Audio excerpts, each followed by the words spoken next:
como tú, me queda ahí, ¿no? Entonces ya tengo todo como estructurado ahí. Y en función a esto, así en las adjetivizaciones negativas, no sé si pasa en España, por ejemplo, pero creo que en Colombia sí pasa.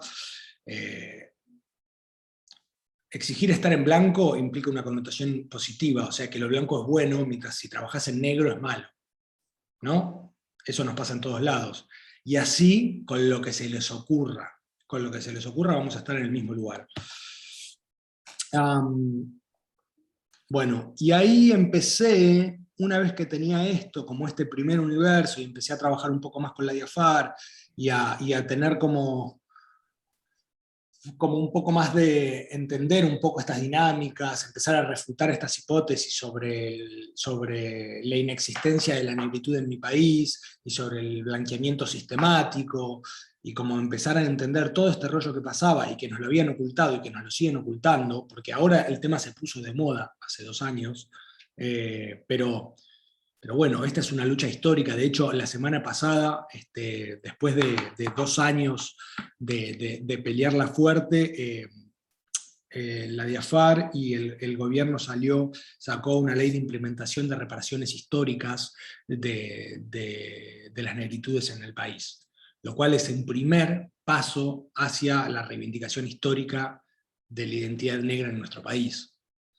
Y así.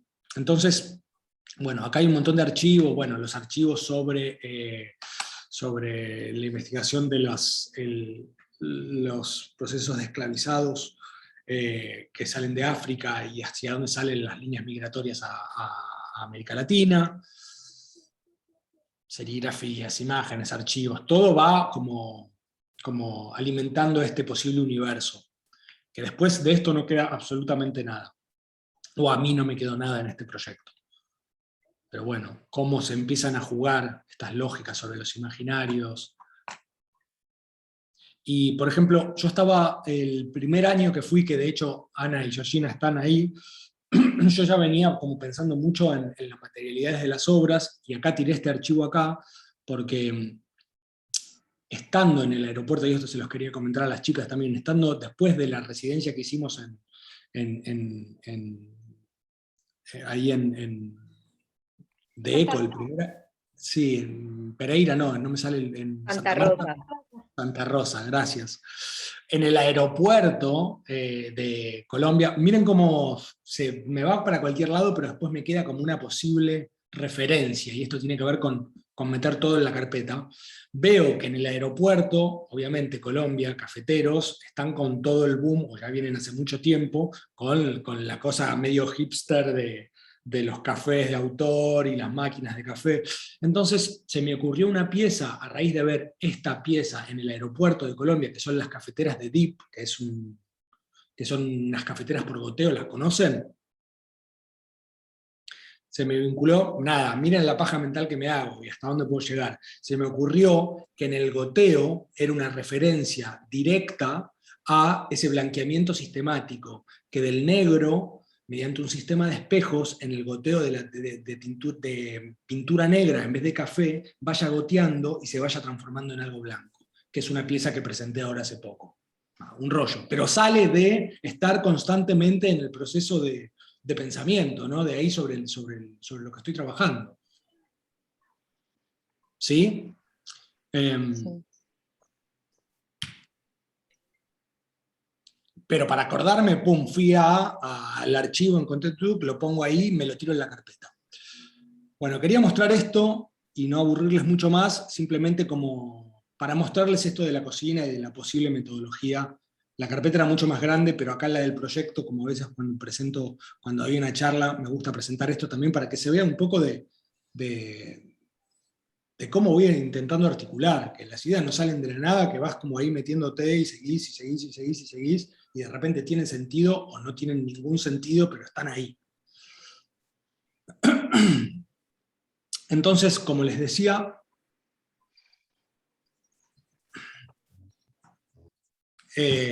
cuando empecé a trabajar en este proyecto, y como me interesan los marcos históricos, otra vez más fui al inicio de la historia. Y para mí el inicio de la historia, de la identidad afroargentina o la raíz africana en Argentina está ligada a los catálogos de los buques que llegan desde Europa o África al Río de la Plata. Entonces, ¿qué hago? Voy a trabajar y hice una investigación en el AGN, que es el Archivo General de la Nación. Cada país tiene un archivo muy poderoso y muy potente, donde algunos más que menos. Chile es muy bueno en eso.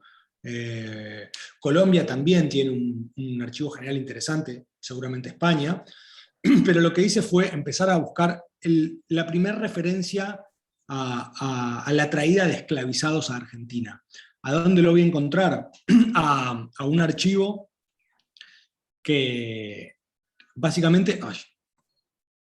al catálogo, acá no sé si lo llegan a ver, pero acá dice catálogo de los buques llegados al Río de la Plata entre 1700 y 1900. Cuando encuentro este catálogo, hago como un descubrimiento que es bastante interesante, que es, bueno, esta es la obra intervenida, ¿sí? Pero cuando encuentro el archivo, me doy cuenta de que acá, curiosamente, hay un montón de barcos que no dice de dónde salen, porque acá dice la salida de Europa, la llegada al Río de la Plata, en la fecha, y una observación. Entonces, los que no salen de Europa, los barcos que no salían de Europa, no tenían nada.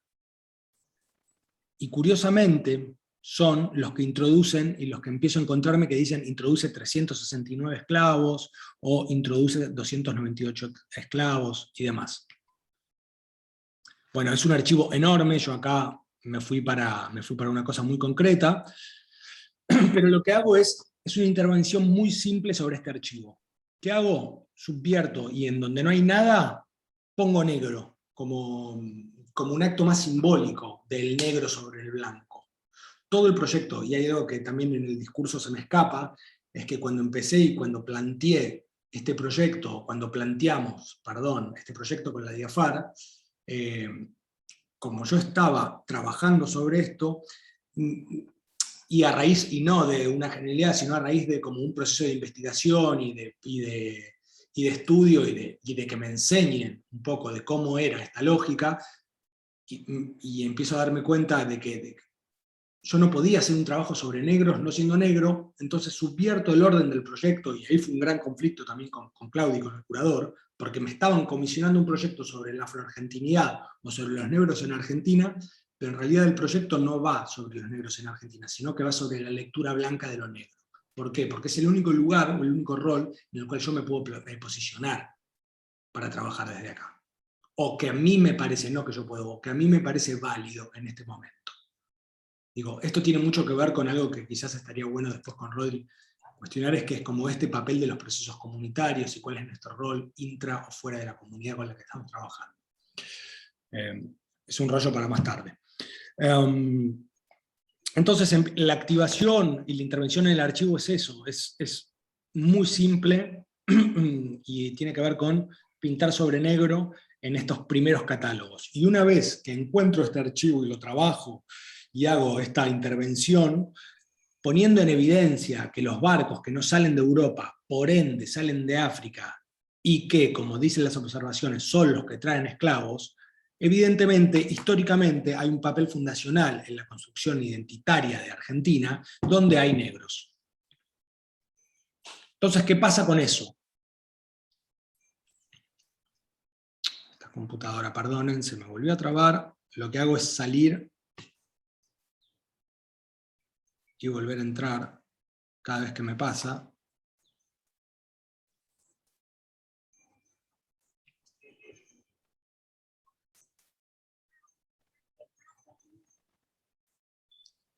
Y una vez que encuentro este catálogo, vuelvo a hacer lo mismo con los censos del país, porque lo que hago es que en esta lectura que tiene más que ver con los archivos históricos, lo primero que me encuentro son los catálogos de los buques, y después, en un proceso histórico, esto era al principio del siglo XVIII, 1700, y llego a una segunda etapa de 1778, es el primer censo en Argentina.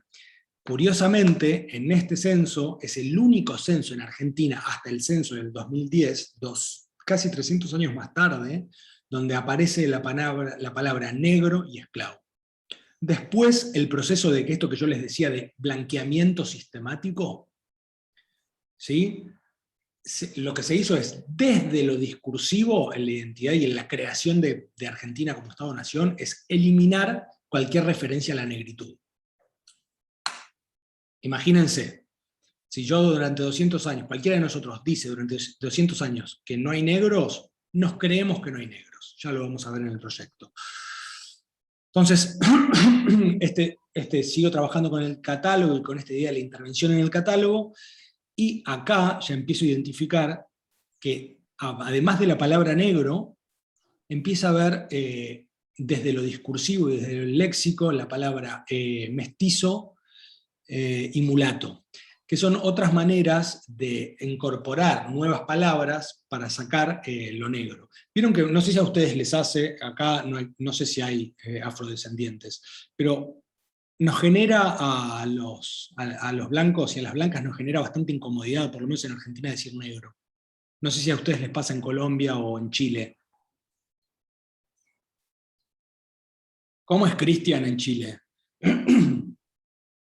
Eh, bueno, te puedo decir un poco cómo le pasa a los migrantes colombianos, que es como un grupo social con los que he trabajado y conozco un poco su vivencia. O sea, mucha gente lo llama moreno, por ejemplo, porque, no sé, no le gusta decir negro, estamos acostumbrados a no decir negro como tú dices. Y a ellos les molesta, o sea, uno no dice nada, pero otros dicen, oye, yo no soy moreno, soy negro. Y bueno, está ese discurso igual. Yo creo que pasa algo muy parecido a lo que te pasa en Argentina con el tema de la negritud en Chile, que entre comillas acá no hay negro, como que había mucho frío, entonces se lo llevaban por otro lado porque acá no podían estar, como, cosas como esas, pero sí pasa un poco eso con el planteamiento y todo eso. Fue incluso similar en Argentina, muy similar como fue allá. Mira que aquí en Colombia pasa algo muy bueno, que lo estoy pensando ahora y se me ocurre contarles. Yo soy de Pereira, allá de la región cafetera. Allá son sumamente negreros. O sea, en Pereira, en esa región antioqueña, se refieren a este es mucho negro, es la forma de decir. En la zona más altiplano, como es Bogotá y la capital, se refieren más al indio. Esto es mucho indio, dicen de manera pues grotesca para referirse mal a eso.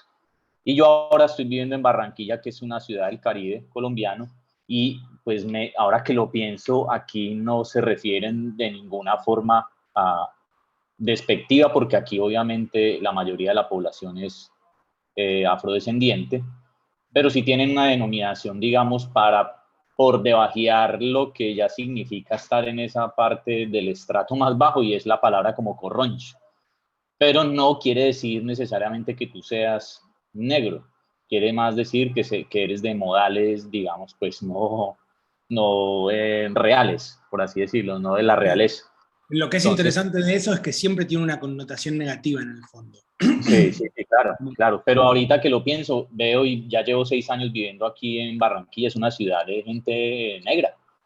Y no, aquí no se refieren a nadie, ni el blanco, ni el negro, ni nada, se refieren como a este negro, pues de manera despectiva. Uno sí siente con algunas personas negras como que tratan ya de que no se hable con la palabra negro, pero tampoco hay, digamos, una discusión sobre eso. Y de parte de las personas, pues, blancas o mestizas, no, tampoco hay como una diferencia, pero sí se nota obviamente también la parte de Pero negar todo también, esto. también ha habido como una reapropiación del concepto, incluso por las mismas comunidades negras. En el Pacífico, por ejemplo, sí ocurre mucho eso, como que entre ellos, o sea, la palabra como que pierde esa categoría despectiva cuando las mismas comunidades la apropian y entre ellos comienzan a decirse yo soy negro o se llaman, ya toma un tono cariñoso, amigable, no sé, es como depende de la forma y también de quién lo diga y de cómo cada quien se autodenomine, ¿no? Y hay La una empoderar. reapropiación y una empoderación sobre todo bueno, en este caso sobre los afrodescendientes, así como ha pasado en otros órdenes, ¿no? Como como la reivindicación de ser puta o puto, ¿no? Por los colectivos LGBT, y etcétera, etcétera, etcétera. Lo cual se retoma y se reafirma en ese posicionamiento que históricamente la clase hegemónica lo ha utilizado en un nivel despectivo como para retrotraer ese proceso, lo cual es bien interesante.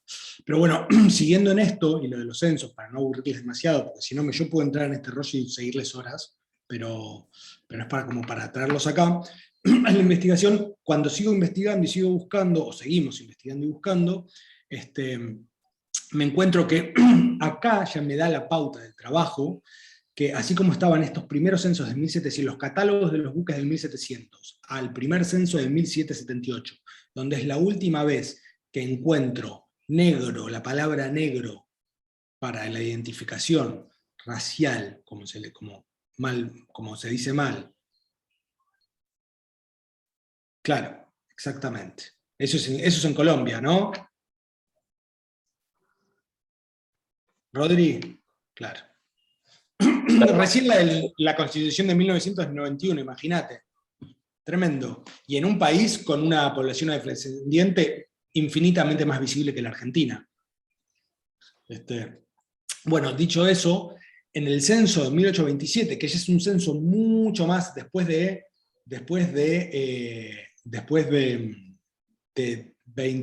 casi 20 años de el proceso de construcción nacional de la argentinidad, por decirlo de algún modo, este censo, que es un censo muy importante, ya no tiene, si llegan a verlo acá, ya no tiene negro como apreciación.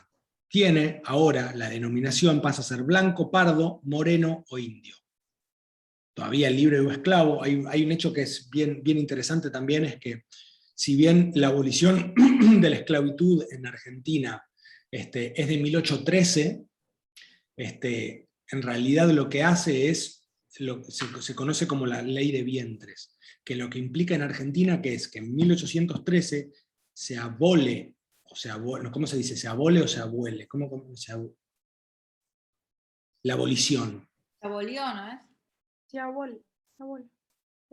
Perdón, estoy tirando fruta, pero bueno, hay una abolición de la esclavitud en 1813, pero recién hasta en 1853 se rectifica esta abolición de la esclavitud. ¿Para qué? Porque de 1813 a 1853, en esos 40 años, no se pueden comprar esclavos, pero si vos tenés personas esclavizadas con hijos, esos hijos e hijas no van a ser esclavos, pero esos hijos e hijas siguen formando parte de la maquinaria productiva del sistema. ¿Se entiende? Porque a un niño, a un bebé, una bebé, no va a estar en ese, no se va a criar solo y va a ser libre. Entonces hay como hay como todo un entramado. Imagínense, yo, incluso viniendo de las ciencias sociales que tenemos como trabajo con el archivo y la sensibilidad, digo, jamás me había enterado de todos estos procesos de blanqueamiento sistemático y de la invisibilización de nuestro país.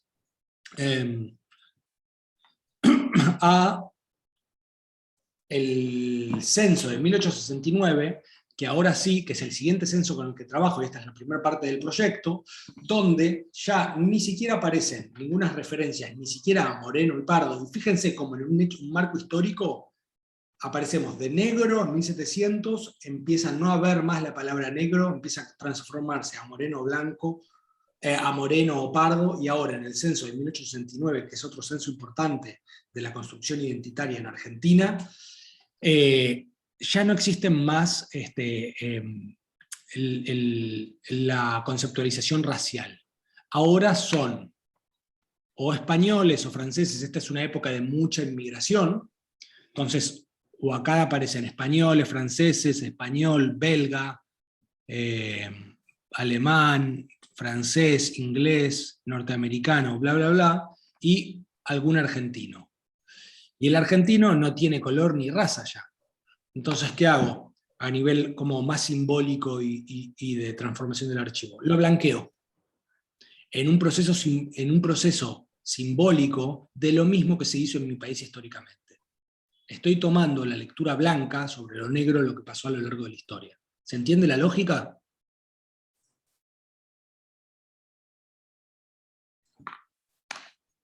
Capítulo 1.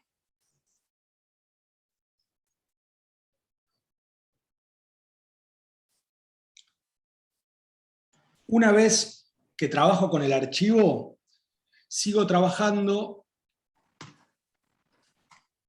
con... Yo acá, en esta pantalla de acá lo veo bien, pero cuando lo veo por la pantalla supongo que ustedes lo ven también con las líneas de Lightroom y todo, ¿no? Bueno, perdonen. Lo que hago es empezar a trabajar con textos. También me parece interesante el trabajo sobre el texto, y empiezo acá, si contextualizo los periodos históricos en la construcción de la identidad nacional argentina, hubo una generación que se llamó la generación del 80. Es la generación que, para los que no son de aquí no tienen por qué saberlo, pero hubo un personaje muy importante que fue Sarmiento, y que es la generación que le sigue a esta generación del 80, que son todos los intelectuales, todos hombres cis, blancos, género, bla, bla, bla, bla, bla, que vienen todos con los ideales de la República Francesa y de la lógica del blanqueamiento y de un país a ultranza y semejanza de Europa y de las grandes naciones europeas. Por eso fue tan efectivo este proceso que se hizo en Argentina, que incluso hoy se nos sigue, nosotras en Argentina, nos seguimos autopercibiendo como descendientes blancos. Y no hay nada no hay nada peor que no saber, si vos no sabés tu origen en algún punto, o no tenés referencias sobre tu origen, no tenés ninguna herramienta para entender los procesos en los cuales estás habitando. Eso es como una lógica muy básica, ¿no? ¿De dónde soy, qué vengo, qué hago? Y precisamente lo que pasó históricamente con los procesos de autoafirmación sobre la diáspora africana, es que tuvo que existir toda una lógica sobre su propio proceso de origen, que está ligado a no saber de dónde vienen, porque no existen generaciones de afrodescendientes aquí en cualquier otro lado del mundo que sepan de qué lugar histórico, si es de Camerún, Nigeria, Sudáfrica, de donde sea, no se sabe de dónde vienen.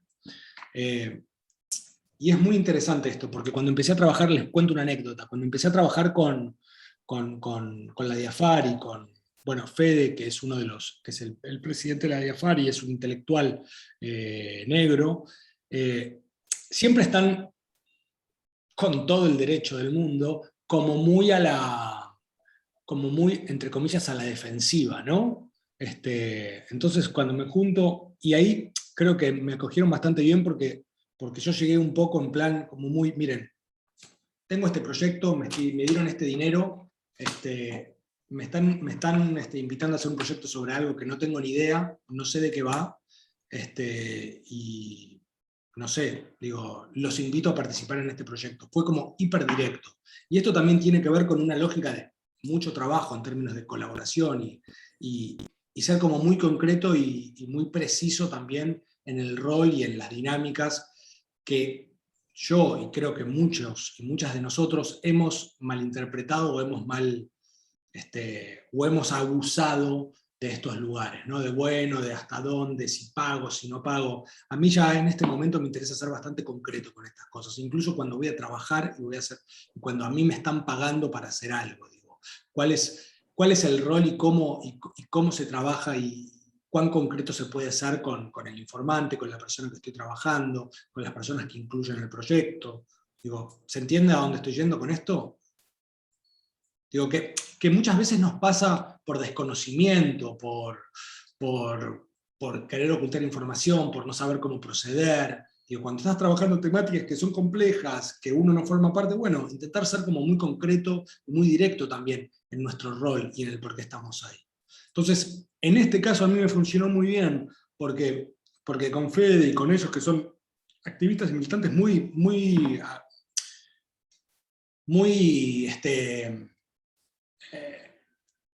combativos, no es la palabra que estoy buscando, pero bueno, también como que están muy bien plantados. ¿Por qué? Por 200 años de eso, de que les desarticulen todos sus procesos. viste, fue como muy, del lado de ellos fue como, ah, perfecto, digo, acá hay un tipo del otro lado que es blanco, pero que está queriendo articular algo y me está pagando por el tiempo que estoy, por el tiempo que le voy a invertir en un proyecto. Tal fue la relación que se planteó entre nosotros, que después se terminó articulando un proyecto que lo terminamos haciendo juntos. Y tuvo todo el sentido y tiene todo el sentido para mí, en mi propia construcción, en mis procesos de obra. Pero bueno, me abría otro lugar, pero vuelvo al proyecto. ¿Alguna pregunta? ¿Algo? ¿Funciona esto?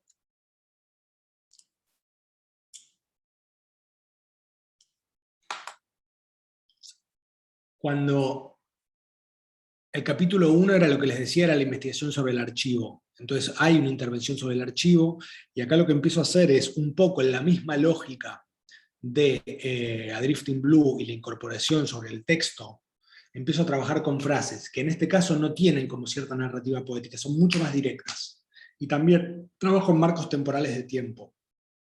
Un poco para ver el proceso de blanqueamiento y cómo se fue articulando esta identidad argentina en relación a estos grandes próceres y estos grandes intelectuales argentinos que crearon el Estado-Nación argentino.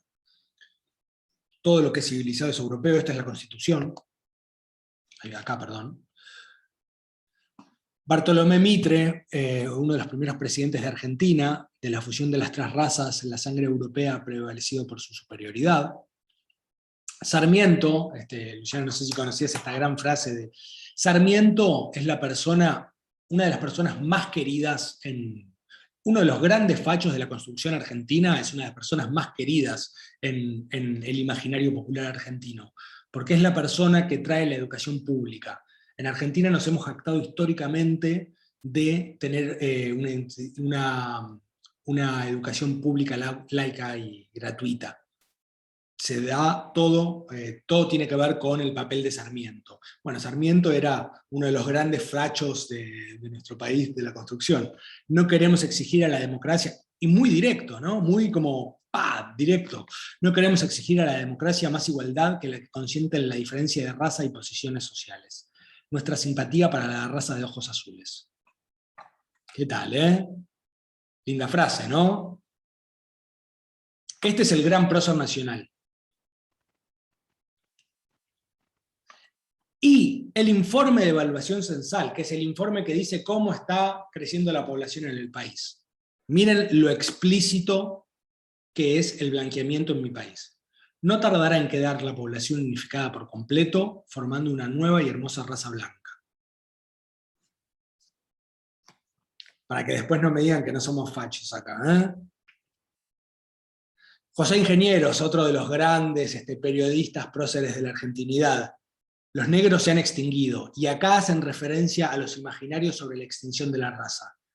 Los mulatos de zonas templadas son cada vez más blancos, este blanqueamiento del que les hablaba. Borges incluso, porque hay como varias hipótesis y teorías, y siempre está la teoría romántica, que es que bueno, que ya no están, que se extinguieron, que se fueron por arte de magia. ¿A qué cielo de tambores y siestas largas se han ido? Se los ha llevado el viento, el tiempo que es el olvido. Y es muy interesante porque vos ves una construcción, un hilo de tiempo temporal, y empezás a encontrar a Menem, no sé si lo conocen, el primer gran presidente neoliberal de la argentinidad, en el 94, cuando le preguntan por qué no había negros acá. Y él dice, en Argentina no hay discriminación porque no hay negros, ese problema lo tiene Brasil.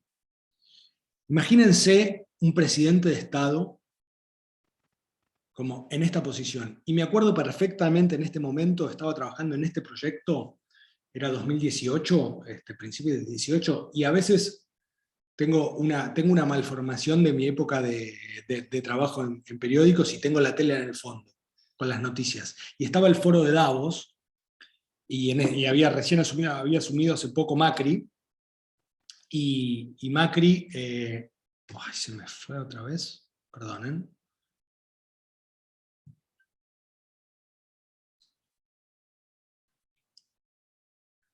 Bueno, otras de Sarmiento y demás, y cuando estaba trabajando en este proyecto, escucho en la tele, en Sudamérica todos somos descendientes de europeos, Macri en Davos.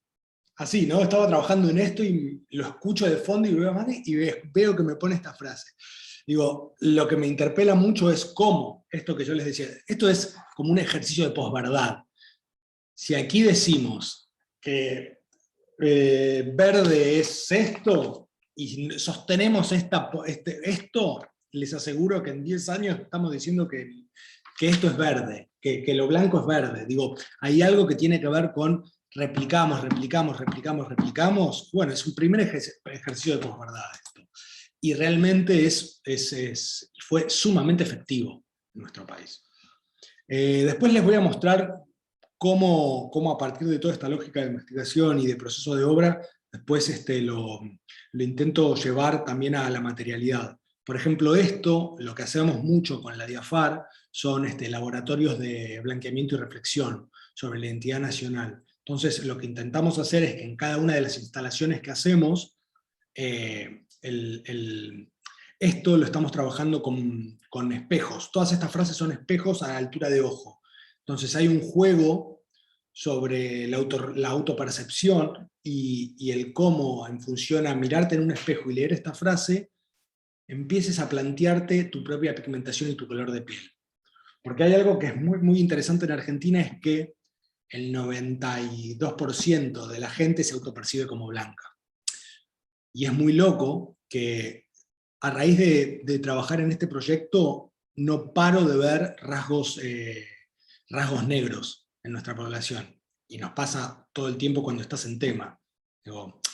Hay rasgos fenotípicos de la negritud que tienen que ver con una raíz ancha, con un pelo rizado, con cierto color de pigmentación. Lo negro no es negro carbón, no es negro negro. Muchas veces lo negro y la identidad sobre la negritud, por supuesto, tiene que ver con procesos de mestizaje, ¿no? Entonces lo negro no solamente es negro, el negro que nosotros entendemos en nuestros imaginarios con el afrodescendiente de Ghana. No, negro es, hay infinidad de gama cromática, así como en lo blanco hay infinidad. Entre lo latino y el escandinavo hay una gama, ¿sí? Pero bueno, esto a mí me la vuela. Vero, ¿estabas diciendo algo? Quiero decir algo, sí.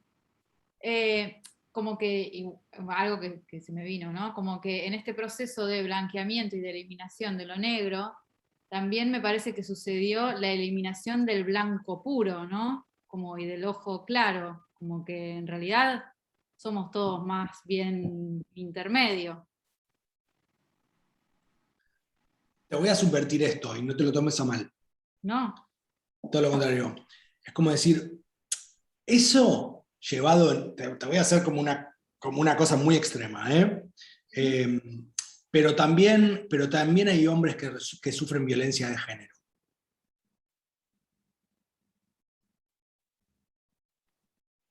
Sí. Sí, claro. Los dos polos. Sí, pero ¿dónde está la balanza? Mm. Sí. ¿Me seguís el juego?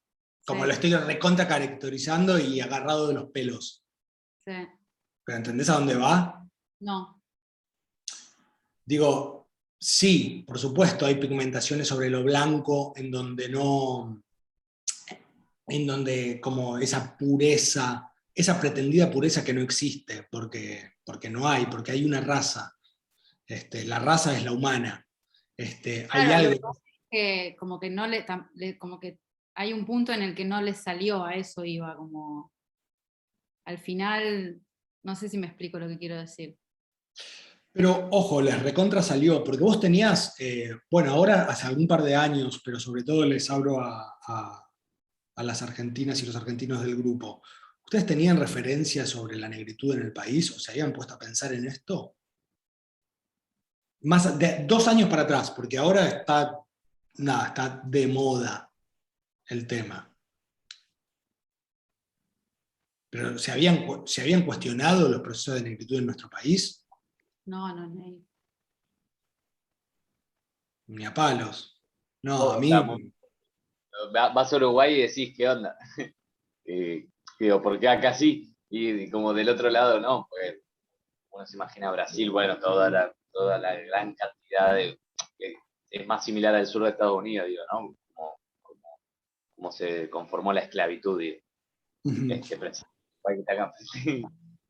pasó en el medio?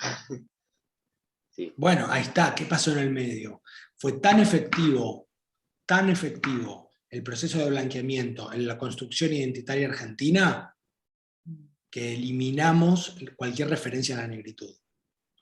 Hay un montón de investigaciones sobre esto, pero muchas comidas, muchas apreciaciones culturales, muchas palabras tienen una raíz africana. El tango es un 2x4, es el clásico 2x4, que es el compás del tambor, por ejemplo. Se lo asocia solo al italiano, ¿no? Nosotros nos chocamos, como que la blanquitud terminó siendo un apropiacionismo ahí muy, muy intenso. No, yo iba a aportar que justo en la comunidad en la que yo crecí sí había como bastante conciencia porque en Ensenada. La comunidad, sí, porque la comunidad caboverdiana allá es muy potente y siempre hicieron, desde los 90, hicieron un ejercicio muy, muy grande de concientizar al resto de la ciudad, ¿viste? De lo que había pasado, sin embargo con poco éxito, porque es cierto que también todo lo que decís, al menos de lo que circulaba en la época de Menem, todo. O sea, era como una comunidad muy chica diciendo una gran verdad, también teniendo como una resistencia muy fuerte, por suerte, a lo largo de los años, ¿viste? Como también bastante movimiento de tambores, ellos hacen como, no sé, tienen como todo un ejercicio bastante profundo, digamos, en la ciudad, y justo yo había ido al colegio con uno de los chicos descendientes, con Johnny, y nada, como que siempre en todo lo que era la comunidad del colegio y eso, se hablaba mucho de la comunidad negra, venían a dar capacitaciones, o sea, como que nos vinieron a educar cuando yo era chica. Pero yo sé que es un caso muy excepcional y que no, o sea, a nivel país, poco y nada, ni hablar Buenos Aires, ni hablar conurbano, yo creo que muy poco, así que sí. Pero bueno, Berisso y Ensenada es como que es un poco distinto en ese sentido. ¿Sí? Y no me voy a extender porque también ahí hay un tema re interesante. Chau, Juan. Gracias por participar y nos vemos mañana a las 10. Hasta luego. Qué pena, disculpen no acompañarlos más, pero los profes nos toca ir a trabajar un poquito. Muy bien, muy bien. Pero quiero ser muy concreto. Ensenada, por ejemplo, pero pensá eso, esa distinción. Ensenada es una comunidad caboverdiana. Una cosa es las migraciones negras y africanas, y otra cosa es la autopercepción y el reconocimiento sobre la afroargentinidad.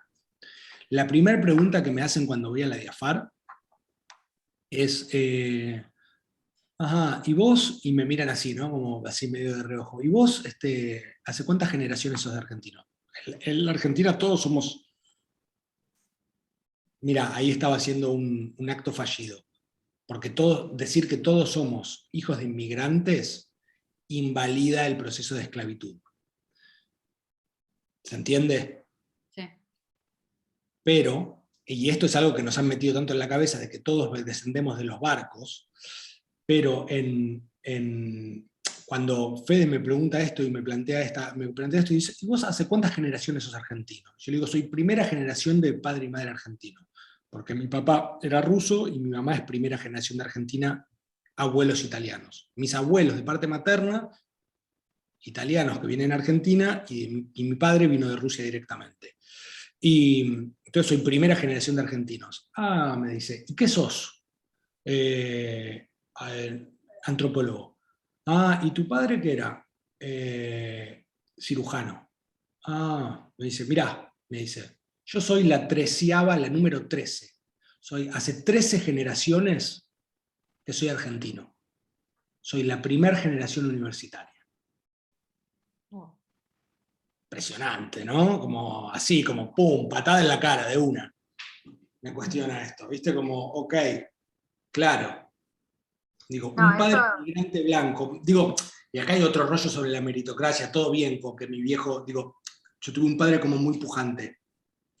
Digo, claro, era un rubio de ojos azules.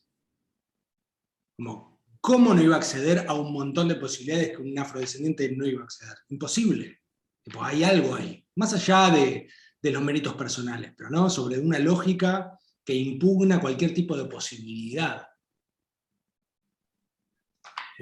Nada, me sigo disparando y con esto también me podría quedar 1000 horas. Por favor, me apuran y me cortan, ¿sí?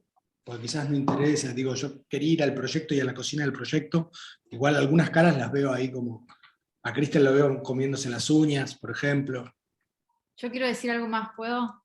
Chiquito. Siempre. Que a mí, por ejemplo, me pasó, yo soy de La Rioja, y crecí en La Rioja, y en La Rioja somos todos, yo quizás era como más blanquita, pero como de piel mucho más oscura. Y teníamos como otra forma de hablar, ¿no? Como otra tonada. Y cuando llegué acá, fui súper discriminada, pero súper discriminada, era la negrita riojana. Y esto que vos decías de, ¿cómo fue? De la araña blanca, ¿cómo fue que dijiste? Sí, como es una estrategia de supervivencia en los animales. Bueno, eso. Yo, por ejemplo, hablo re porteña, como que enseguida, como esta supervivencia me hizo como al toque adoptar como la forma porteña de hablar. Nada, eso. Total.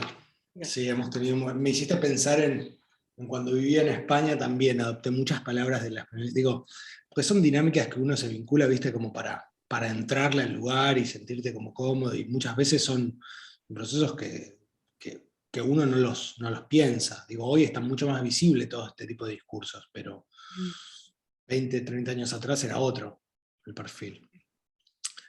La Y, que es lo que nos distingue, es el negro también, en realidad. Sí. Bueno, entonces sigo trabajando en esto, paso de capítulo y le meto un poquito de pata, ¿sí? ¿Les parece? Y sigo trabajando, miren como todo y acá sí todo este proyecto es 100% narrativa complementaria. 100%. Digo, hay algo después en la materialidad donde a partir de esta construcción que tiene que ver con la complementariedad, con empezar a encontrar como conceptualizaciones, después la materia es lo que se lleva o es lo que lleva un poco a trabajar con la obra, pero parte todo de estas como ideas, como conceptualizaciones, si se quiere. Así como les decía sobre esto, que después les muestro. Chao, Luciana. No te quería interrumpir. Gracias, Nico. Bueno, No, igual no, no sé vos. ¿hasta qué hora van a seguir? Voy a preguntar eso. Pues, medio que se tiene que ir, pero podemos hacer 30, 40 minutos más y hasta donde lleguemos, si quieren, yo puedo seguir a largo, pero también Bien. no quiero. Bueno, por pronto saludo y si vuelvo y están, sigo. Para una cosa, en la aplicación, ¿están los celus de ustedes? ¿Se lo mandás a Angie, tu celular, por las dudas, porque, perdón que corte acá el viaje, pero la idea sería, mañana seguimos trabajando y en algún punto, al final del día, poder tener equipos de trabajo y quizás les sirve, sería ideal que estén ahí como en grupitos y de última por WhatsApp, no para mandarse boludeces, sino como para establecer ahí una dinámica de trabajo. Dale. Andamos. Se lo mandás a Angie, porfa. Dale, buenísimo. Chao, chicos. Chau, chau. Gracias. Nico, Sí. antes que sigas, que te motives, bueno, yo igual tengo que irme en un par de minutos más, así que me despido ahora y manden el video para revisar toda la info que después se tenga que enviar.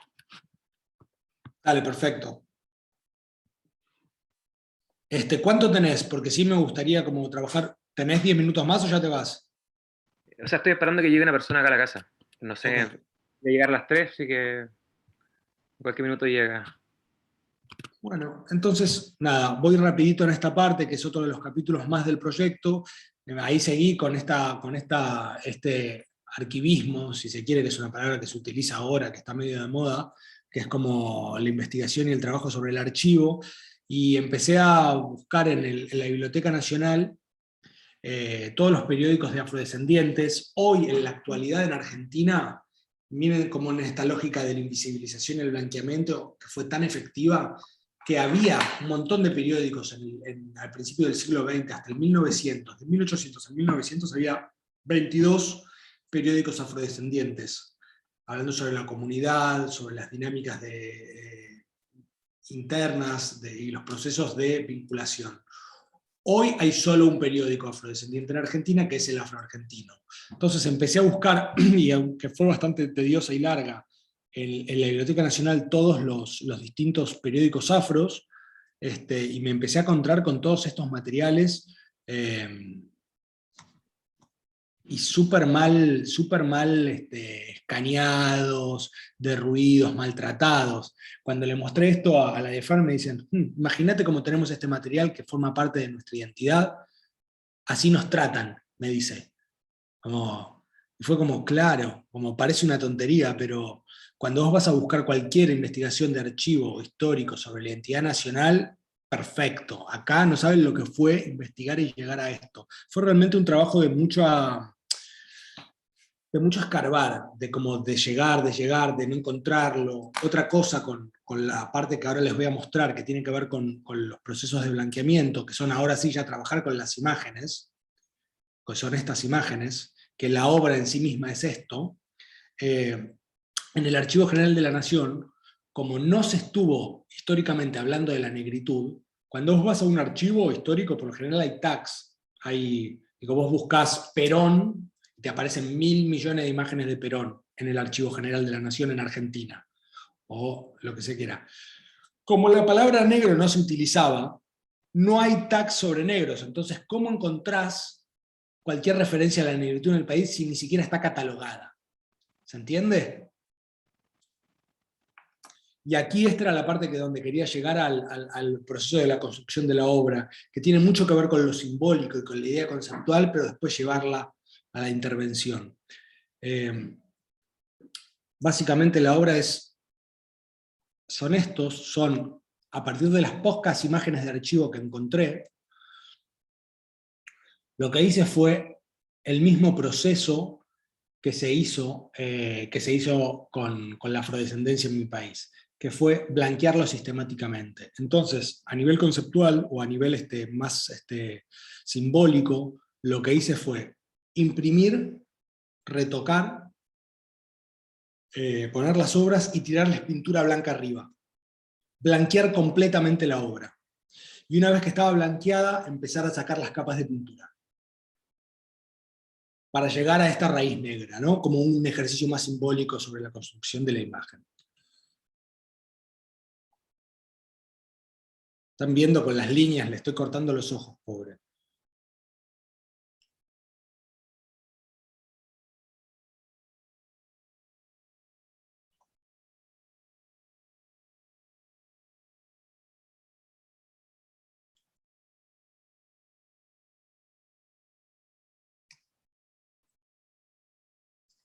¿Se entiende?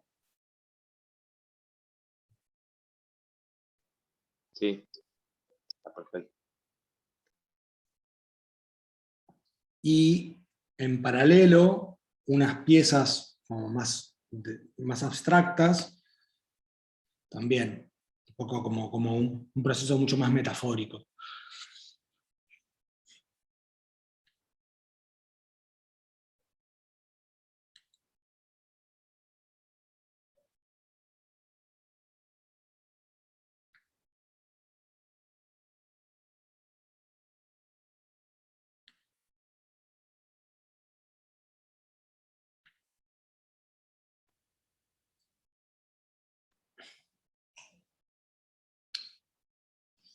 Y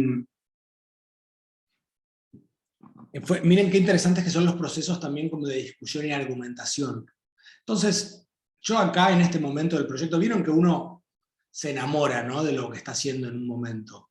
Entonces yo me había sumado acá a la línea combativa con mis nuevos amigos de la DIAFAR y estábamos a fondo y yo estaba seguro de por dónde iba el proceso, pero en paralelo a mí me habían pagado para hacer un proyecto sobre lo afroargentino, y lo que yo les estaba mandando era otro rollo completamente distinto sobre el blanqueamiento, sobre la lectura blanca de lo negro en mi país.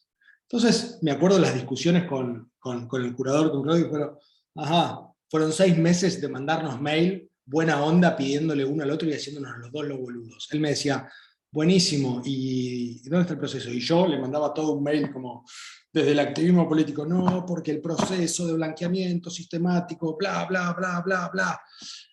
Y él me respondía, qué bueno, pero ¿dónde están los afrodescendientes? Y yo del otro lado, un mes más tarde, no, porque el proceso de blanqueamiento sistemático, y esta es una lectura blanca sobre lo negro, bla, bla, y del otro lado, y ahí, ¿no? Y entonces estábamos en una discusión argumental sobre algo que yo había asumido, un compromiso de desarrollo de un proyecto, por una cosa que era un proyecto, de hecho que después cuestionaba todo el mero hecho del proyecto en términos generales, porque también había alguien que te están pagando para algo y vos le estás metiendo el dedo en la llaga también, un poco en función a esto, sobre el replanteamiento del proceso.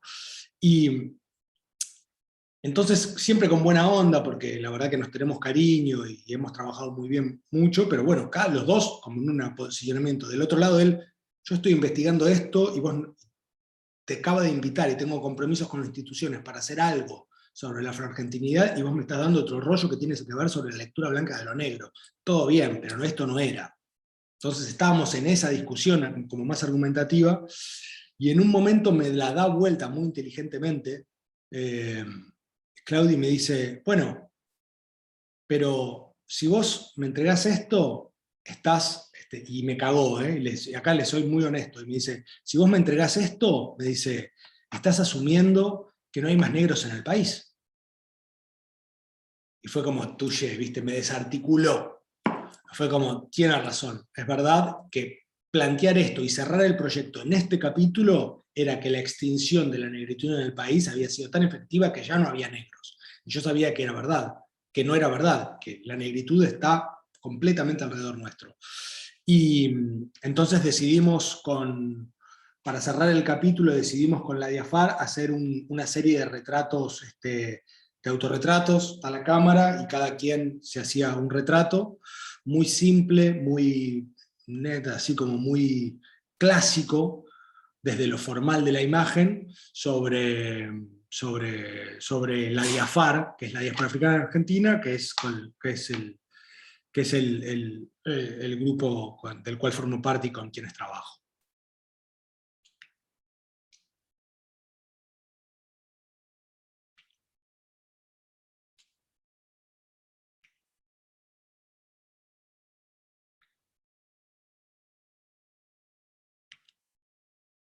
Él es Federico.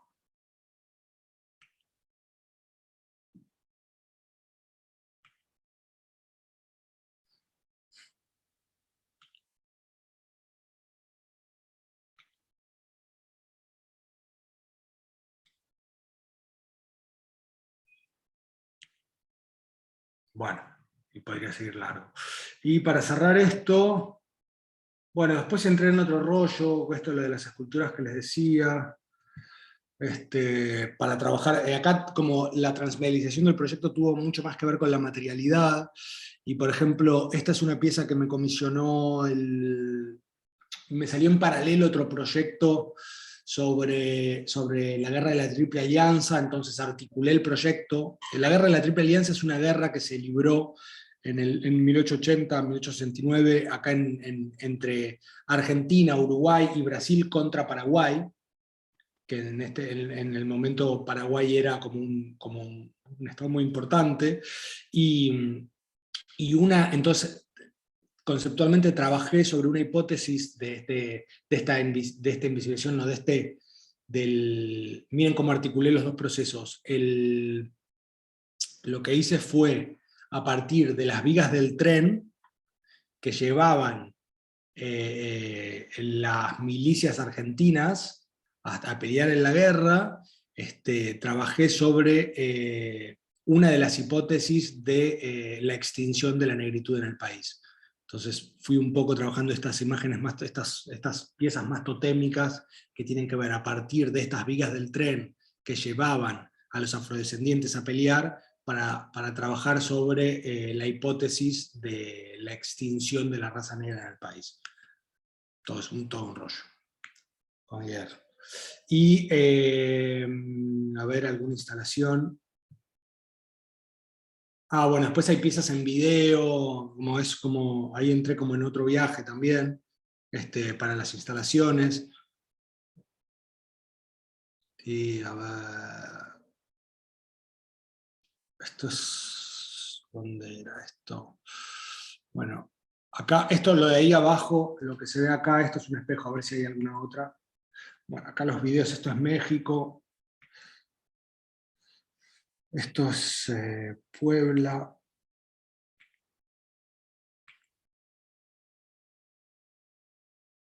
Esta fue la primera instalación en el Centro de Fotografía de México, donde no estaba trabajando todavía con los espejos.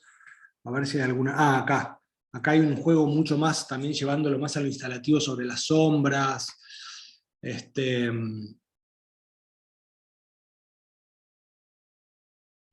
le pongo en F, no me deja... Bueno, nada, también un juego también sobre el blanqueamiento. Todo lo de acá son espejos donde va jugando un poco también con el verte en el espejo y reflejar y como empezar a repensar sobre...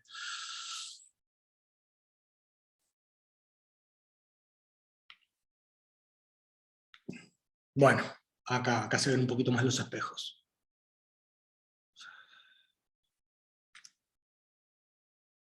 Me alargué un montón, perdonen, y les juro que intenté ser lo más sintético posible.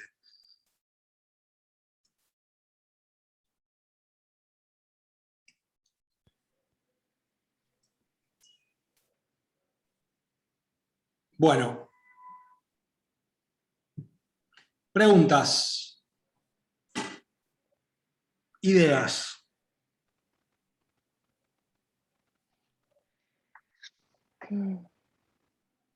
Sí, yo tengo una pregunta, Nicolás. Es que viendo ambos proyectos, los que nos mostraste hoy, mm, y que de alguna forma nos dio a entender la forma en cómo trabajas y cómo estructuras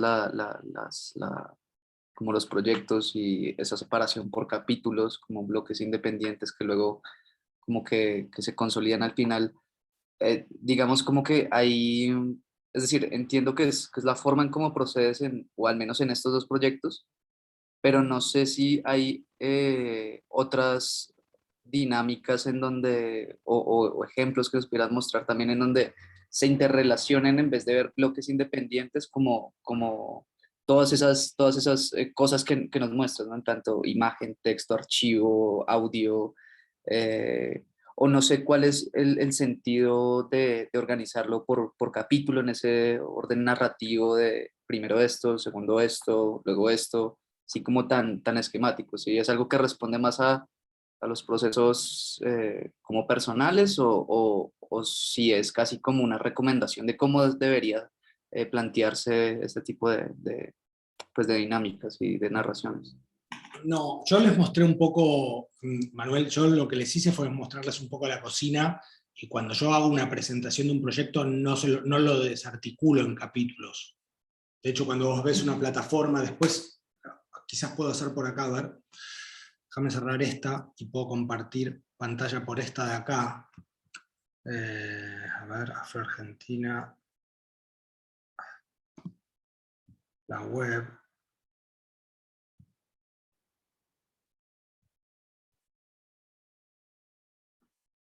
Cuando vas a la web del proyecto, bueno, igual entiendo lo que decís. Es verdad que en estos dos proyectos que les mostré, a mí me sirve más a nivel didáctico, metodológico, mostrar, como les decía en un principio, a mí me es más práctico, por mis lógicas, trabajar con marcos temporales. Desde un inicio, de hecho acá los catálogos, que es lo primero que llegan, los catálogos que traen afrodescendientes al país, a la actualidad, donde se cuestiona esa no existencia de la negritud, como en un marco de tiempo. Lo mismo pasó en Afro-Argentina, en Adrifting Blue, perdón. Mañana podría mostrar otros proyectos donde están mucho más articulados, o quizás acá hay otro proyecto, a ver. Este proyecto, bueno, este es el proyecto que me gustaría mostrarles mañana, pero también hay otro proyecto sobre la legalización del cannabis, donde está mucho más articulado las sonoridades. Acá son 3 piezas sonoras, no sé si conocen este proyecto, pero hay son 3 piezas sonoras, justo para Andrés, que también trabaja sobre frecuencias Hertz, donde lo que hice fue trabajar 3 piezas sonoras entre 900 y 1000 Hz, que es una frecuencia que se liga directamente al uso y el consumo del cannabis, que te provoca la misma sensación, escuchar sonidos entre 900 y 1000 Hz, que es fumarte un porro. Entonces, a partir de esas sonoridades viene toda la construcción visual. Y es mucho más, está mucho más ahí. Pero me servía como una posible metodología mostrarles estos proyectos, porque entiendo también, ya por mostrarlos y por estar en este tipo de dinámicas de trabajo, que es una metodología posible y que es más simple de visualizar para quien está del otro lado.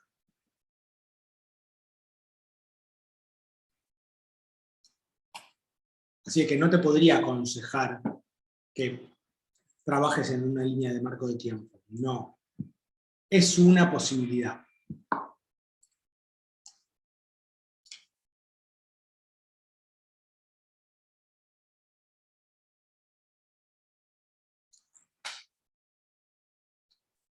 Estoy viendo la página, es como, hay muchos trabajos. No, testimonio, perdón, hay muchas cosas muy distintas. ¿Cómo, perdón? Viendo digo, que son un montón de cosas, texto, video, testimonio. Estoy viendo la página del trabajo de drogas que mencionaste recién. Otro proyecto fotográfico, son varias cosas en paralelo. La web esa que justo te mostré, esa es la web de este proyecto mía, pero también es otro proyecto que trabaja que es una investigación sobre drogas, políticas y violencias también.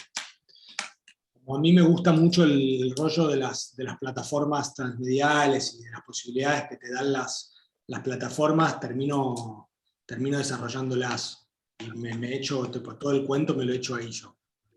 Hay algo con eso que me parece interesante. Y a mí, por ejemplo, yo creo que vi el de que presentaste antes, me parece que en algún momento lo vi, y ponerle esto me resulta, en cuanto a esto como el soporte virtual, por así decirlo, como soporte, la pantalla, no sé, estoy pasando así, me parece que es radicalmente distinto, estoy viendo el tuyo, ¿no? Radicalmente distinto al anterior, que tenías esta línea de tiempo y demás, que era como, no sé, otra cosa. No estoy encontrando lo mismo que mostraste recién, no sé dónde está. ¿Cuál? Música, ¿no? ¿De qué proyecto hablas? El de drogas, política y violencia. Es que justo esa plataforma está dentro del marco, así si bien la de Afroargentina también está dentro del marco del proyecto grande, pero todo el diseño de la plataforma lo hicimos nosotros, y el de drogas, política y violencia no lo hicimos nosotros. O sea, bajamos la línea, hicimos un mood board, como dimos la estructura, pero no. De hecho es un proyecto que es mucho más, no está pensado para una plataforma web, está pensado para una instalación. Ahora, el mes pasado hicimos una instalación en México que era como una especie, porque es todo un proyecto sobre drogas, y a mí me tocó trabajar sobre legalización de cannabis. Entonces, un hexágono como el átomo del cannabis, en indoor, con sonoridades y todo puesto en luz negra, como si fuera un indoor de cannabis, en ese viaje. Pero ¿dónde es no hay ni nada de eso, no encuentro eso. No creo que, ¿sabes qué? Creo que no hicieron, te lo busco mañana, lo tengo en un mail, porque todavía yo no lo subí en ningún lado. Estoy justo trabajando hace 6 meses en mi web y me gustaría tener todo eso, pero no llego. Preguntas sobre el proyecto, sobre sus proyectos, sobre ideas, también un poco pensando en el mañana.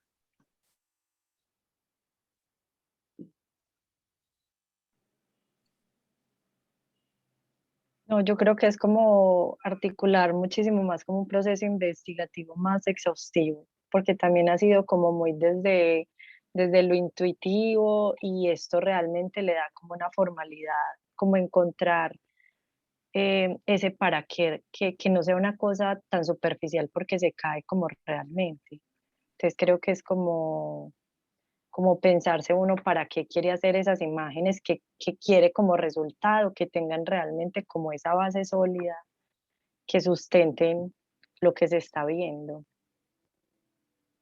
Si tampoco se pongan en la de que, y esto lo digo por experiencia de que me pasa mucho, y esta reacción que están teniendo un poco ahora, o lo que vos decís, Ingrid, me pasa mucho, digo, la verdad que digo, acá hay 10 años de estar en este viaje, ¿sí? En este rollo, como no es, acá no es ni en mi rol de, miren, tipo, wow, esto hay que hacer, no, es, por un lado, empezar a pensar en las posibilidades transmediales de no solamente trabajar con un proyecto de A a la Z, sino que es empezar a entender que aparte de la A a la Z tenés números, o tenés, no sé, otro tipo de estructura, digo, hay algo más amplio, Uh-huh.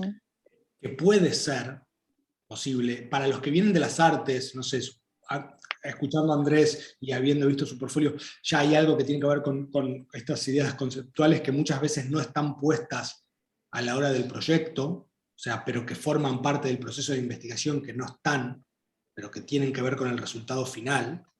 Y realmente no se trata de pensar eso, ok, ahora tengo que empezar a hacer esto. Lo que me gusta plantear es un marco posible. Tomen o descarten. Eso es un poco de lo que se trata y la invitación a jugar por esta línea. Ni más ni menos. Eso, por ejemplo, esa palabra que se usa como jugar, eh, eh, cómo se mezcla esa palabra que es como tan ligera con algo que me parece como tan riguroso como ese proceso de investigación. Entonces, cómo se mueve uno entre esos dos lugares de hay que jugar, pero también, o sea, es que ese proceso investigativo que vos mostrás es muy exhaustivo y tú mismo dices, o sea, se vuelve tedioso, fue tedioso buscar, leer, cuando hablas de las bitácoras, o sea, entonces, ¿cómo medias ese juego con esa rigurosidad?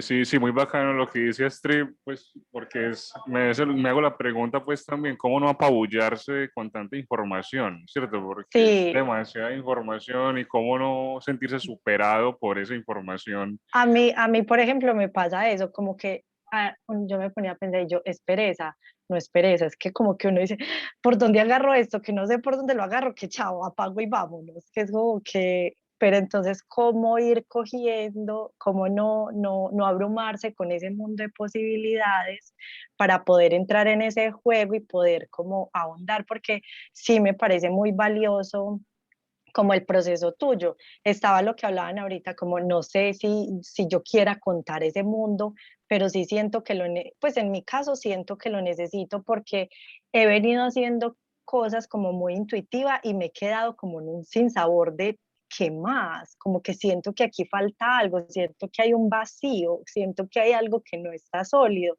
y creo pues con lo que he visto es como realmente hace falta como meterse por esos procesos investigativos, pero cómo no apabullarse y disfrutar y llegar a ese juego.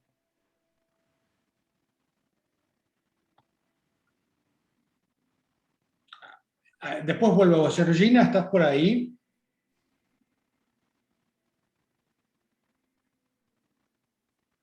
Se fue a ¿Quién? buscar café. A Georgina le pregunté, quería saber si estaba por ahí. Ah, Porque me parecía, o Ana, ¿están ahí? Sí. Sí. ¿Le escucharon la intervención a Astrid? Sí. ¿Las estoy despertando? No, no sé, un poco. Yo estoy en mi viaje, Astrid, y entiendo, digo, hay algo que tiene que ver con mi propia neurosis. Pero... Ok. Y, y la única posibilidad de ese juego tiene que ver con la neurosis anterior. Es un poco lo de la imagen. Es como, para llegar a esa imagen, donde... ¿Vieron esto que yo les planteaba hoy al principio de un poco de empezar a conocerse como autores y autoras? Que es como, ok, ¿en qué lugares caigo en un lugar común? ¿En qué lugares me sorprendo con lo que hago? Y en ese tipo de imágenes, digo, aquí todos estamos en una de, yo ya sé que esta foto me sale, yo ya sé que en esta estoy, y hay una que me cuesta más. A mí esa foto, que tiene más que ver con la libertad, más que ver con la ensoñación, o con esta doble exposición, o con este tipo de imagen menos, entre comillas, construida, es la más construida de todas, porque es a la única imagen que llego teniendo todo el otro contexto y el background de ese que me hace llegar ahí. Esa es mi neurosis. Y esa es como la posibilidad de conocerme como artista. Cuando estoy tirando pintura blanca, no le llego a ese viaje porque, wow, cómo me gusta el viaje del flash y del pintar. Le llego únicamente entrándole a ese paso y ese paso y ese paso y ese paso y ese paso. Me pasa a mí eso, no sé, digo, las quise hacer intervenir a Georgina o a Ana porque sé que son dos artistas que trabajan con metodología y dinámica, y no sé qué les pasa a ellas, por eso es un poco abrirle eso. Pues a ver, yo voy a plantearlo como desde mi punto de vista, como se ha venido dando. De hecho, siento que como que en los primeros inicios de todos mis procesos, todo era como mucho más experimental, como más ese juego. Luego llegó como a lo académico y todo se vuelve como un poco más riguroso en cuanto a lo investigativo. Luego me doy cuenta que necesito volver otra vez como a esa experimentación, y también paso por un proceso donde digamos, el juego se convierte quizás como en algo un poco más consciente, sobre todo en el sentido de las mediaciones pedagógicas, porque me interesa mucho también trabajar como el tema de la mediación pedagógica. Entonces, como que todo empieza a ser un poco como de coger de todas partes, y también como intentando en que la obra no sea como algo tan rígido, que también sea algo que, a pesar que es denso, que lleva varios, digamos, como un proceso largo, pues que también de alguna manera sea como que no se pierda esa parte del gesto, que me da mucho susto que el gesto deje que desaparezca de lo que son, por ejemplo, las imágenes. Entonces, particularmente, por ejemplo, lo pienso desde el punto de vista de la investigación, que es algo que me interesa mucho, como el hecho de la investigación artística, y es de qué manera, para trabajar sobre cualquier proyecto, incluso no tengo que irme como a unas metodologías de investigación que ya existan, sino que yo puedo crear mis propias metodologías a partir como de toda esta experiencia y empezar a mezclar. Creo que en mi caso se da mucho también como a partir de la mezcla, pero ha sido pues como en un ir y venir como por el tiempo, pero también como por la experimentación con los materiales, como no quedarme en una sola cosa, sino experimentar sobre varias. Edu, vos, bueno, Edu es los que no conozcan los trabajos de Edu, sí les aconsejo mirarlos, pero Edu viene con una formación de documentalista, y sus procesos de producción por lo general son bastante más largos, ¿no? Excepto en el del terremoto, los demás procesos, ¿cuánto? Digo, hay algo, te quería preguntar un poco, ¿qué es lo que a vos te hace sentido, lo que te resuena, o en tu propia práctica también, un poco en relación a la pregunta de Astrid? Bueno, yo es que realmente creo que bueno, si no lo estuviese me preocuparía, pero lo siento ahora más, estoy en un cambio, ¿no? Yo vengo del fotoperiodismo puro y duro, de los movimientos sociales de Madrid. Cuando llegué a Ecuador, pues mi fotografía era totalmente fotoperiodística y activista. Pero en un momento determinado me di cuenta que esa fotografía no aportaba ya más, o sea, que solo pues, tenía los likes o el beneplácito de las compañeras y compañeros de los movimientos, pero que no tenían otra lectura a otras capas de la sociedad, ¿no? Entonces cada vez estoy más en ese intento de cambio, de cambiar lenguajes, sin dejar el otro, ¿no? El primogénito, que creo que es importante. Yo creo que todos los lenguajes son importantes.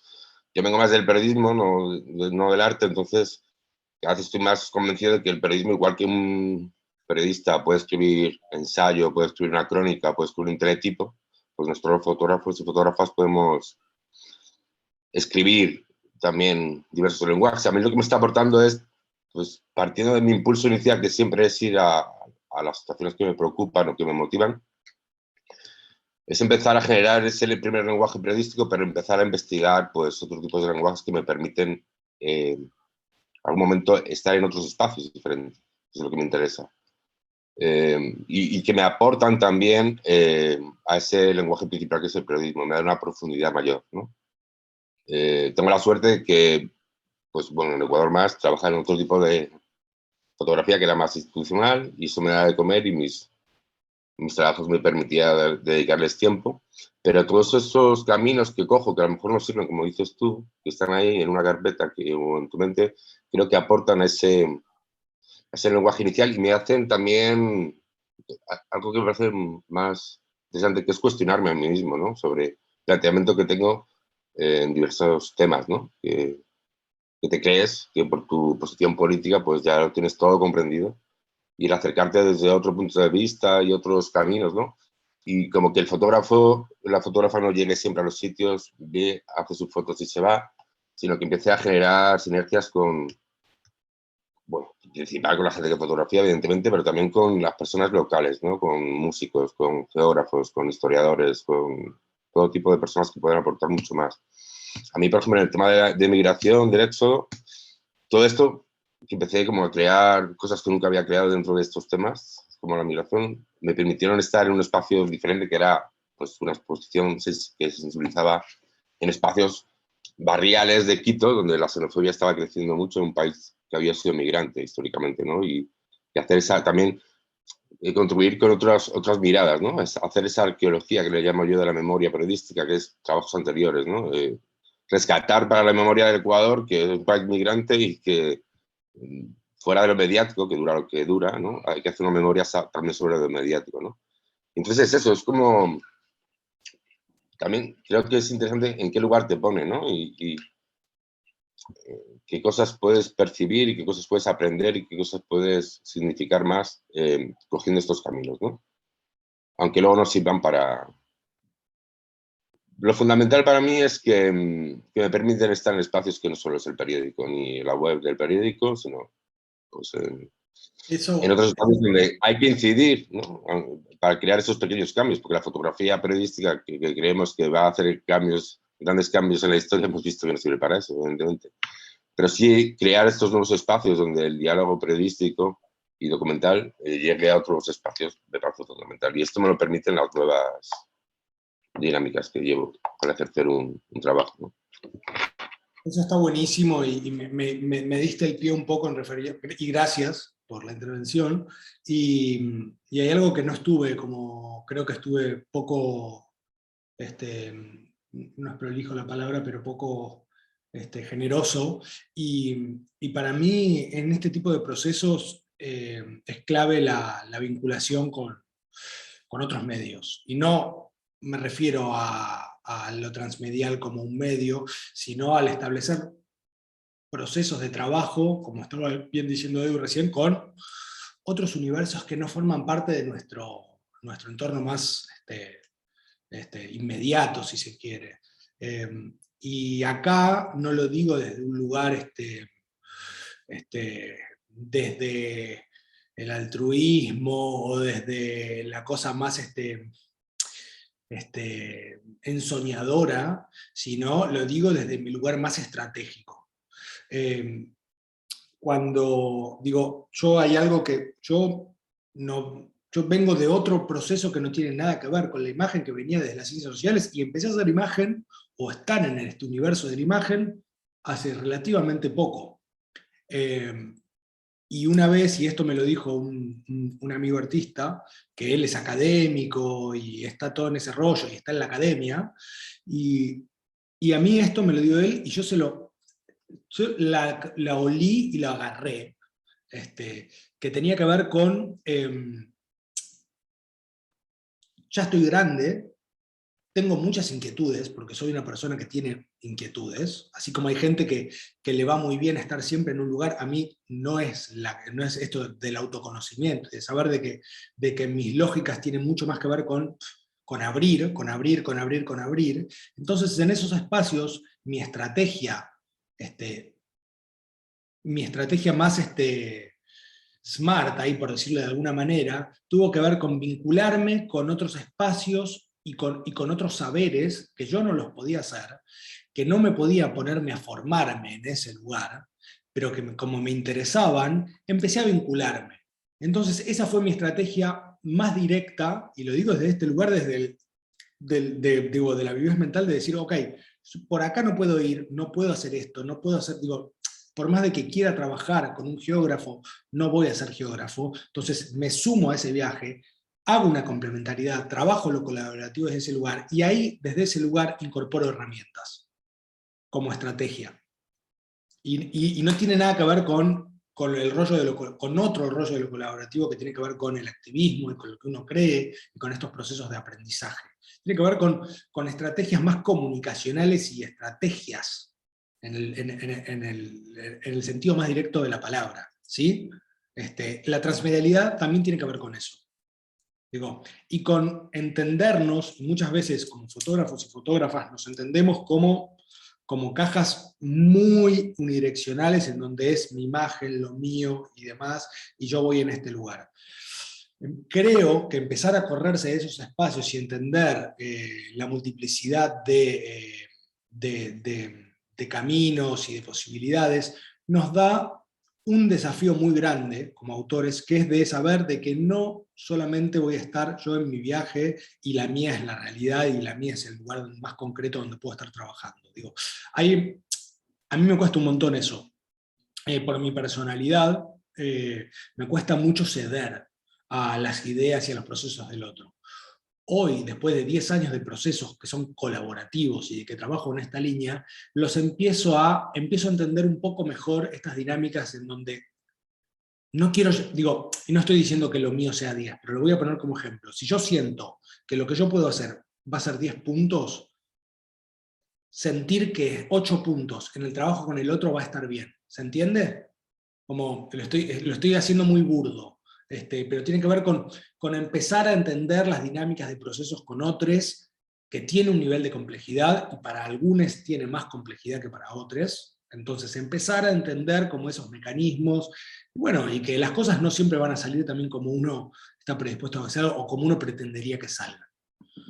Ese es el punto también. Y creo que ahí hay también un quiebre y un proceso distinto a la hora de trabajar con otros y otras. Ana. Hola.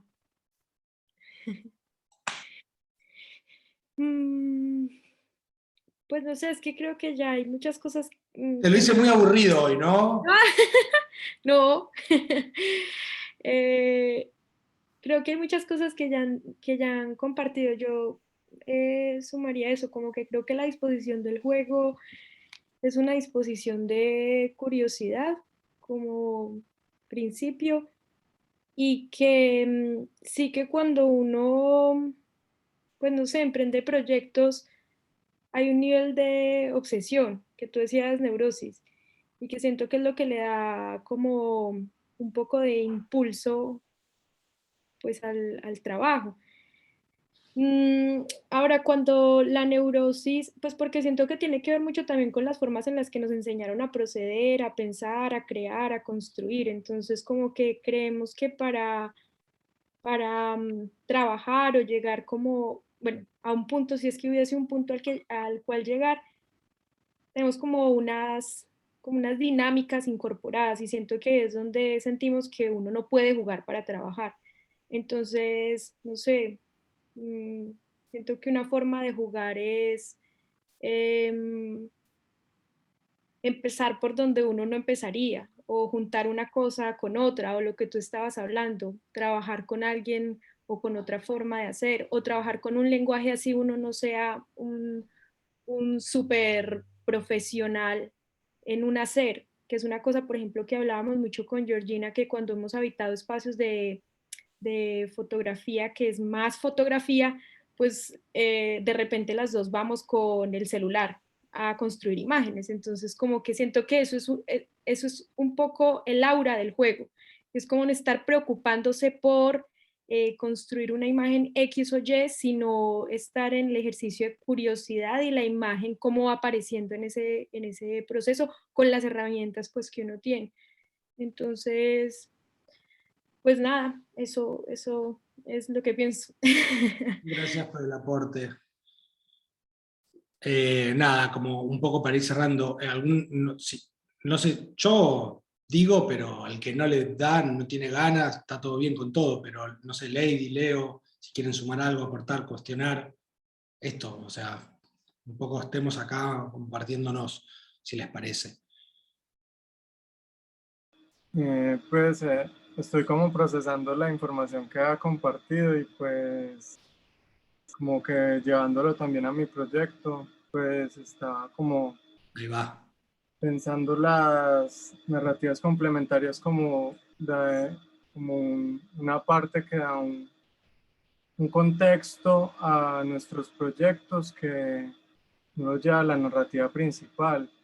Y pues estaba tratando de identificar cuáles eran esas narrativas complementarias que quizás pues estaba pensando como que ya tengo como algunas, sí, como que identifiqué que tenía vinculada como el proyecto porque, bueno, para el proyecto en el que yo estoy trabajando, pues su principal fin fue, las fotos fueron un fotolibro, ¿cierto? Que sobre la cultura del skateboarding y que no sé, la idea no era mostrar a personas patinando y haciendo los super trucos, sino como que mostrar un poco del estilo de vida, de sus intereses, de cómo percibe lo urbano, sí, como que quizás esa fue la parte en la que pensé en que era como mostrarlo de una forma diferente. Y ya en el fotolibro yo vinculé un código QR que lleva a un video que grabé entre 2015 y 2017, que ahí sí se ve lo que no se ve en el fotolibro, que son gente patinando en la calle y pues haciendo lo que saben y les gusta hacer, como que lo que no se ve en el fotolibro se vinculó ahí en ese video. Y en la parte de la instalación de la exposición, que ahí lo que pensé era en cómo pues llevarlo a la instalación, el proyecto, y lo que hice fue hacer una instalación con patinetas, ¿sí? Que las patinetas donde soporté las imágenes, algunas del fotolibro y otras que no salen en el fotolibro, como para no mostrar lo mismo. Unas sí mostré algunas que están en el fotolibro y pues como que estoy pensando si es que estoy identificando que esa sí es como una narrativa complementaria y como que cuál otra podría ser que pueda agregar al proyecto o seguir trabajando en ella. Pues como que está pensando en eso. Si no sé cómo están, no pude revisar sus carpetas y el ejercicio que les propuse por mail, pero lo que sería genial es que mañana por lo menos aparezcan con ese Word, porque ese Word les va a marcar la pauta, y sobre todo después del día de hoy, ya, bueno, nada, se toman un café, se toman una birra, hacen lo que sea, o mañana a la mañana, como sea, antes, pero bajen las palabras claves de esos conceptos, como ese mood, ese universo de color, como todo el universo que rodea al proyecto. Eso es lo que me parece que sería un buen puntapié inicial para después trabajar en las narrativas complementarias. Eso que yo les pedía en el mail, porque ahí les va a dar la pauta. Y sobre todo después del día de hoy, eso es lo que les va a terminar de articular desde qué lugar, porque al ser tan concretos, por ejemplo, en palabras claves, ¿saben? Y eso también es una metodología más mía de investigación de texto, cuando escribí algún paper. Digo, hay algo en eso, en las palabras claves te van marcando los ejes que son fundamentales del proyecto. Digo, si estás trabajando sobre el medio ambiente, digo, ¿cuáles son esos 3, 4 conceptos que definen perfecto el universo de tu trabajo? De ahí vas a desprender en algún punto, o se podría llegar a desprender, lógicas de investigación o lógicas como vinculadas al arte, a procesos. Súper, muchas gracias. ¿Cómo están? ¿Reventados? ¿Bien? ¿Sí? Bien. Reventados y Son muchas cosas. Sí, Bien. pero genial. Hoy es el día tranqui, mañana agárrate. Mañana la cabeza te explota. Porque mañana hablan ustedes, yo ya no tengo voz un día, pero mañana solo escucho. Ay, ay, ay. Listo. No, como para cerrar y ya.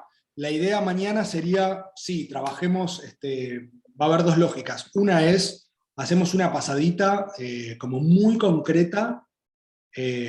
Primero, la verdad que cuando es más largo, nada, ustedes no se presentaron, muchas y muchos de ustedes no saben quiénes son, y les pido disculpas por eso, porque en el sentido de también que hay como una lógica de entender, digo, yo conozco sus trabajos, pero muchas de ustedes y muchos de ustedes no saben en qué anda cada quien. Entonces, esa cosa, lo que yo les pedía sobre su narrativa principal y un pequeño edit, tipo de 10, 15 imágenes, con su edición, como ser rigurosos ahí, como muy cortita, y tener el poder de síntesis, de explicar sobre qué están trabajando, le abre la puerta a las otras participantes y los otros participantes de meterse en su universo. Y después, en esos grupos de trabajo, de empezar a entender por dónde están. Porque insisto en esto que hoy planteaba. Para mí este ejercicio tiene mucho más sentido cuando estamos trabajando en los proyectos de los otros que en los proyectos de cada quien. Digo, este es un ejercicio de 3 días, pero ponerle lógica y cabeza y aportarle a los otros y las otras es un ejercicio para uno también. Eso, es el ejercicio para uno. Okay. Bueno, nada, muchísimas gracias. No les quiero quemarnos la cabeza, súper agradecido, feliz de estar aquí compartiendo con ustedes. Nos vemos mañana, si les parece. Nos vemos mañana. Listo. Andrés, estás muteado. Listo, pues, hasta luego. Que estén bien, muchas gracias. Mañana nos vemos. Perdón, igual si hay alguien o alguien que quiera seguir o algo, corté así un poco, pero ¿estamos bien? Sí, bien. Nico. Gracias, Nico. Gracias. Gracias a ustedes. Gracias. Nos vemos. Gracias a todos. Nos vemos mañana. Chao, Nico. Chao. Chao. Chao.